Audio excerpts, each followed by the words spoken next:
भारत के पहले प्रधानमंत्री पंडित जवाहरलाल नेहरू, एक ऐसा देश जो लगभग 2 शताब्दियों की औपनिवेशिक सत्ता से निकल रहा था। एक ऐसा देश जिसके सामने गरीबी थी, अशिक्षा थी, सामाजिक असमानता थी और विभाजन का गहरा घाव था। और इसी समय भारत का मिला पहला प्रधानमंत्री, नाम था जवाहरलाल नेहरू। लेकिन नेहरू की कहानी प्रधानमंत्री बनने से शुरू नहीं होती।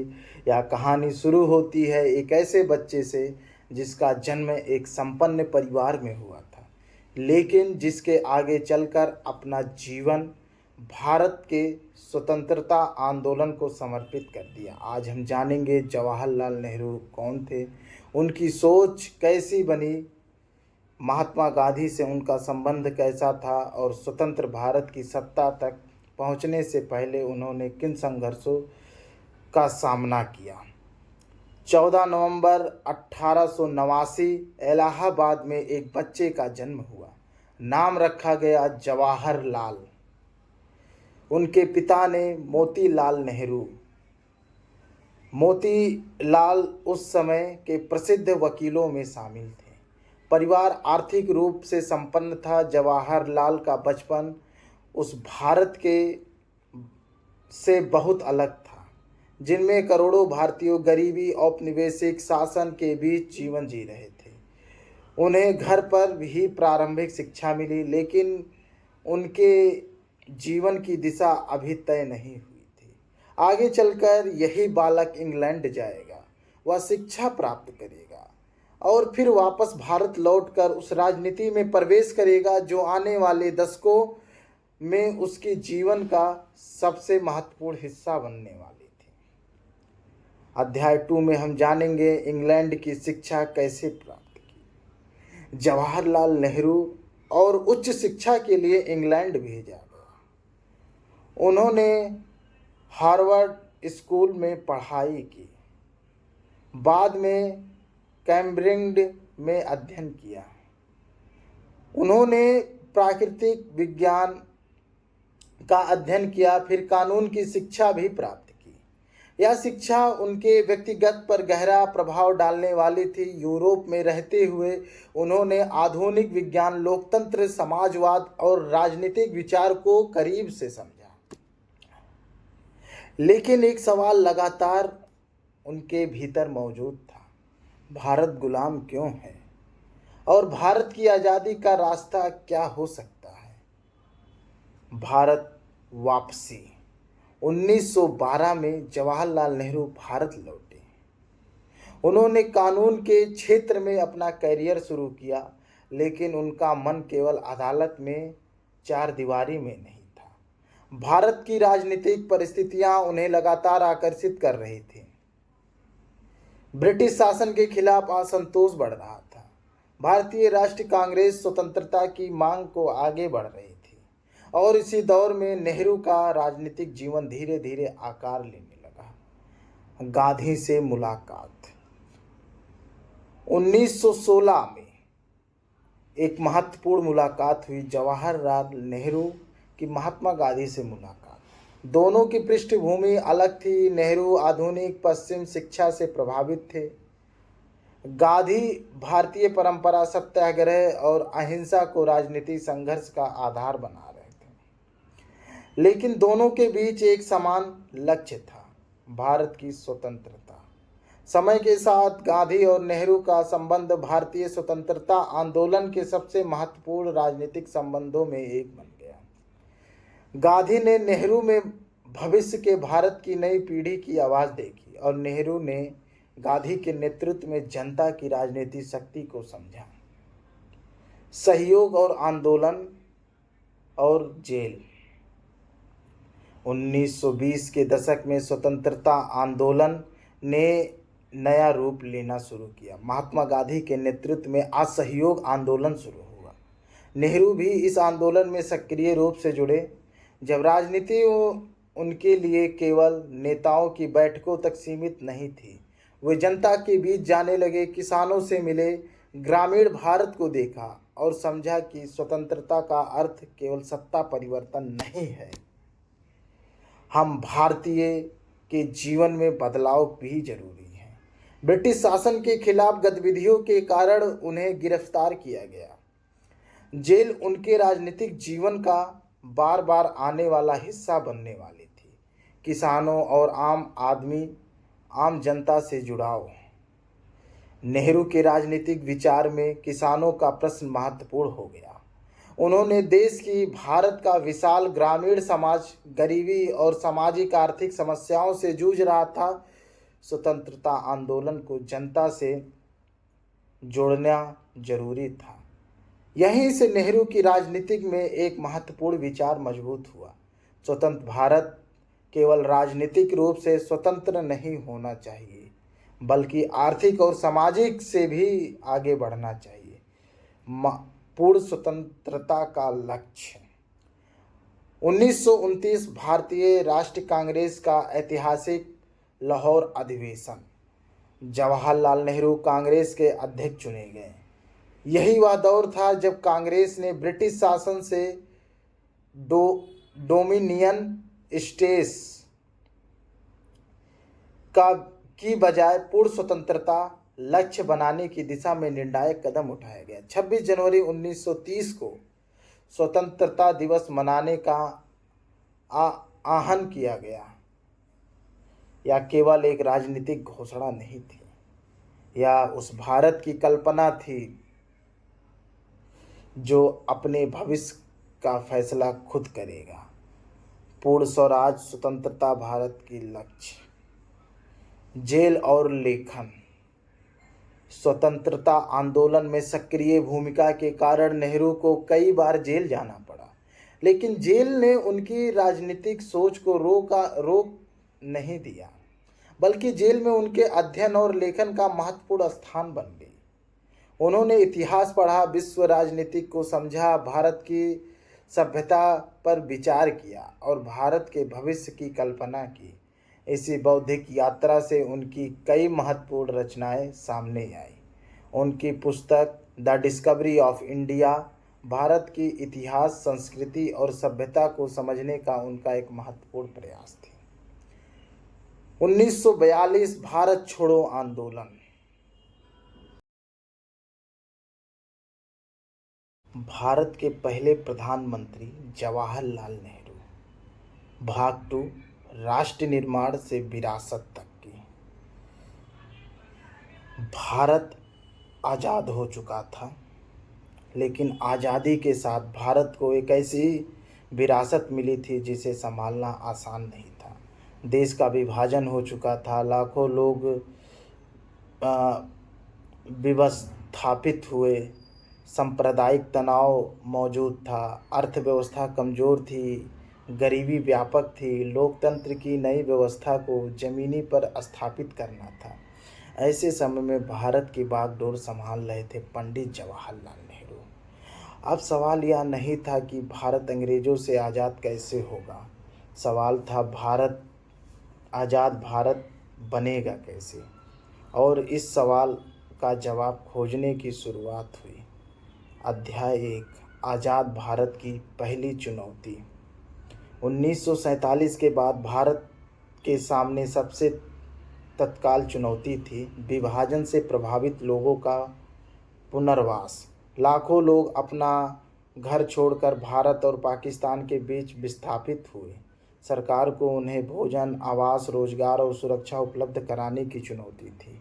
इसके साथ ही रियासतों का भारत में एकीकरण, प्रशासन की स्थापना और आर्थिक व्यवस्था को स्थिर करना भी जरूरी था।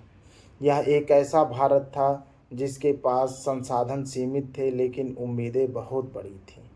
लोकतंत्र का निर्माण। भारत ने लोकतंत्र को अपना रास्ता चुना। यह निर्णय आसान नहीं था। उस समय भारत में गरीबी, अशिक्षा बहुत अधिक थी। फिर भी भारत के सार्वभौमिक वयस्क मताधिकार के आधार पर लोकतांत्रिक व्यवस्था को अपनाया। 1951 से 1952 के बीच भारत में पहला आम चुनाव हुआ। करोड़ों नागरिक ने पहली बार अपने प्रतिनिधित्व को चुनने की प्रक्रिया में भाग लिया। यह दुनिया के इतिहास में एक विशाल लोकतंत्र प्रयोग था। नेहरू का मानना था कि लोकतंत्र केवल चुनाव का नाम नहीं है। लोकतंत्र का अर्थ है विचारों की स्वतंत्रता, बहस, संस्थाओं का सम्मान और जनता की भागीदारी। आर्थिक विकास का मॉडल क्या था? स्वतंत्र भारत के सामने एक और बड़ा सवाल था। गरीबी कैसे खत्म होगी? भारत की अर्थव्यवस्था को कैसे मजबूती किया जाएगा? नेहरू औद्योगिकरण और नियोजित आर्थिक विकास पर जोर देते थे। 1950 में योजना आयोग की स्थापना हुई। पंचवर्षीय योजना के माध्यम से देश के आर्थिक विकास की दिशा तय करने का प्रयास किया गया। सरकार ने भारी उद्योग, ऊर्जा, सिंचाई और बुनियादी ढांचे में निवेश पर जोर दिया। भारत ने ऐतिहासिक अर्थव्यवस्था का मॉडल अपनाया जिसमें सार्वजनिक क्षेत्र की महत्वपूर्ण भूमिका थी, लेकिन इस मॉडल की अपनी सीमाएं और आलोचनाएं भी थीं। यही कारण है कि नेहरू की आर्थिक विरासत को समझते समय उपलब्धियों के साथ साथ उसकी कमियों पर भी चर्चा जरूरी है। बड़े बाधा और औद्योगिक भारत। नेहरू आधुनिक भारत को एक औद्योगिक और वैज्ञानिक राष्ट्र के रूप में देखना चाहते थे। बड़े बाधों और सिंचाई परियोजनाओं को विकास के महत्वपूर्ण साधन के रूप में देखा गया। भारी उद्योग और सार्वजनिक क्षेत्र की बड़ी परियोजना पर जोर दिया गया। स्टील, प्लास्टिक स्थापित किए गए। बिजली उत्पादन बढ़ाने का प्रयास हुआ। सिंचाई और कृषि उत्पादन को बढ़ाने के लिए परियोजना शुरू की गई। नेहरू के लिए ये परियोजनाएं केवल आर्थिक संस्था नहीं थी, वे इन्हें आधुनिक भारत के निर्माण के प्रतीक रूप से देखना चाहते थे। आधुनिक भारत, विज्ञान प्लस उद्योग प्लस शिक्षा प्लस लोकतंत्र। शिक्षा और विज्ञान। नेहरू के विकास मॉडल में विज्ञान और शिक्षा का विशेष स्थान था। उनका विश्वास था कि भारत को गरीबी और पिछड़ेपन से बाहर निकालने के लिए वैज्ञानिक सोच को मजबूत करना होगा। उच्च तकनीकी शिक्षा और संस्थाओं को बढ़ावा दिया गया। आईआईटी जैसे संस्थाओं के विकास ने भारत के तकनीकी मानव संसाधन को मजबूत करने में भूमिका निभाई। वैज्ञानिक अनुसंधान संस्थाओं को प्रोत्साहित मिला। परमाणु ऊर्जा, अंतरिक्ष अनुसंधान जैसे क्षेत्रों की शुरुआत संस्थागत नींव भी इसी दौर में मजबूत हुई। भारत के वैज्ञानिक विकास की इस यात्रा में वैज्ञानिक होम जहांगीर भाभा जैसे व्यक्तियों की महत्वपूर्ण भूमिका रही। विदेश नीति और गुटनिरपेक्षता। स्वतंत्र भारत केवल घरेलू विकास पर ध्यान नहीं दे रहा था। शीत युद्ध के दौर में दुनिया दो बड़े शक्ति गुटों में बटी हुई थी। एक ओर अमेरिका के नेतृत्व वाला पश्चिम गुट था, दूसरी ओर सोवियत संघ का गुट। भारत ने किसी सैन्य गुट का हिस्सा बनने की बजाय स्वतंत्र विदेश नीति अपनाने की कोशिश की। नेहरू गुटनिरपेक्षता के प्रमुख समर्थक में थे। भारत का उद्देश्य था अपने राष्ट्रीय हितों के अनुसार विदेश नीति बनाना, औपनिवेशिक व्यवस्था का विरोध करना और विकासशील देशों के लिए सहयोग बढ़ाना। 1955 का बांडुंग सम्मेलन एशिया और अफ्रीका के देशों के सहयोग की दिशा में महत्वपूर्ण पड़ाव था। आगे चलकर गुटनिरपेक्ष आंदोलन अंतर्राष्ट्रीय राजनीतिक महत्वपूर्ण मंच बना। चीन के साथ संबंध। लेकिन नेहरू की विदेश नीति का सबसे कठिन अध्याय था चीन। 1950 के दशक में भारत के चीन के बीच मित्रता बढ़ाने का प्रयास हुआ। हिंदी चीनी भाई भाई का नारा लोकप्रिय हुआ। भारत और चीन के पंचशील और सिद्धांतों पर भी जोर दिया गया, लेकिन सीमा को लेकर दोनों देशों के बीच मतभेद धीरे धीरे गंभीर हो गए। तिब्बत का प्रश्न भी भारत चीन संबंधों में प्रभावित करने लगा और अंततः 1962 में भारत और चीन के बीच युद्ध हुआ। 1962 का युद्ध। 1962 का भारत चीन युद्ध स्वतंत्र भारत के शुरुआती इतिहास का एक बड़ा झटका था।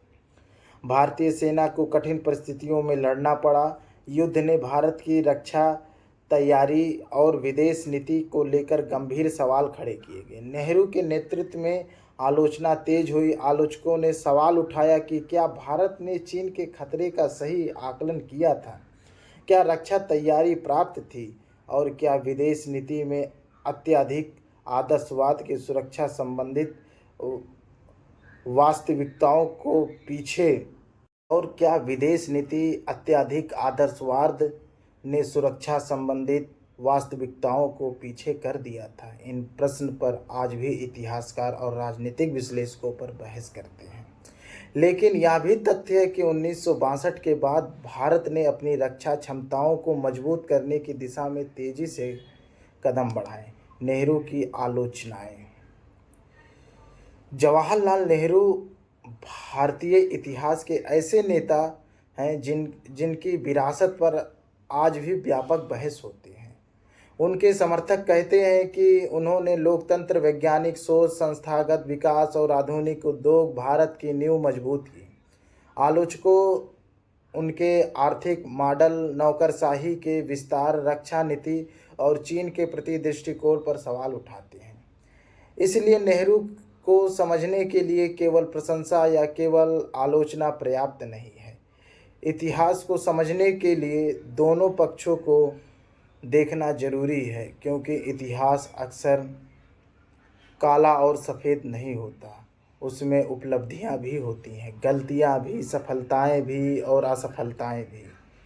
अंतिम वर्ष 1960 के दशक की संसद, नेहरू के अंतिम सार्वजनिक कार्यक्रम हुआ, लेकिन 1962 के युद्ध के बाद नेहरू स्वास्थ्य पर भी प्रभाव पड़ा।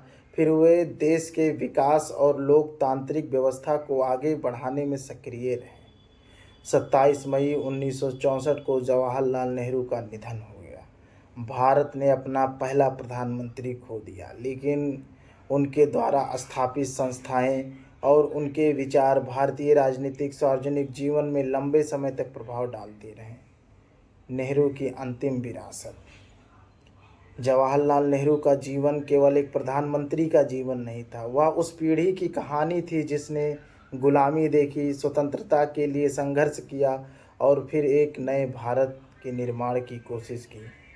उन्होंने भारत के सामने एक ऐसा सपना रखा जिसमें लोकतंत्र था, विज्ञान था, औद्योगिक विकास था, शिक्षा थी और दुनिया के सामने एक स्वतंत्र विदेश नीति थी।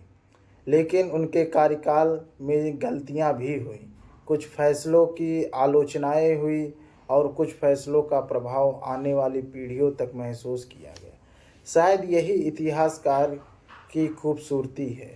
वह हमें किसी व्यक्ति को केवल महान या केवल गलत बताने के बजाय उसके समय, उसकी परिस्थितियों, उसके फैसले और उसके परिणामों को समझना अवसर देता है। जवाहरलाल नेहरू भारत के पहले प्रधानमंत्री, एक स्वतंत्र भारत के पहले बड़े राजनीतिक वास्तुकारों में एक और भारतीय इतिहास का एक ऐसा अध्याय जिस पर बहस शायद कभी खत्म नहीं होगी। इतिहास को जानिए, इतिहास को समझिए और सवाल पूछते रहिए। अगर आपको ऐसे तथ्य आधारित ऐतिहासिक शैक्षिक डॉक्यूमेंट्री पसंद आती है तो आकाश एजुकेशनल को फॉलो, सब्सक्राइब और शेयर ज़रूर करें। अगली डॉक्यूमेंट्री में फिर मिलेंगे।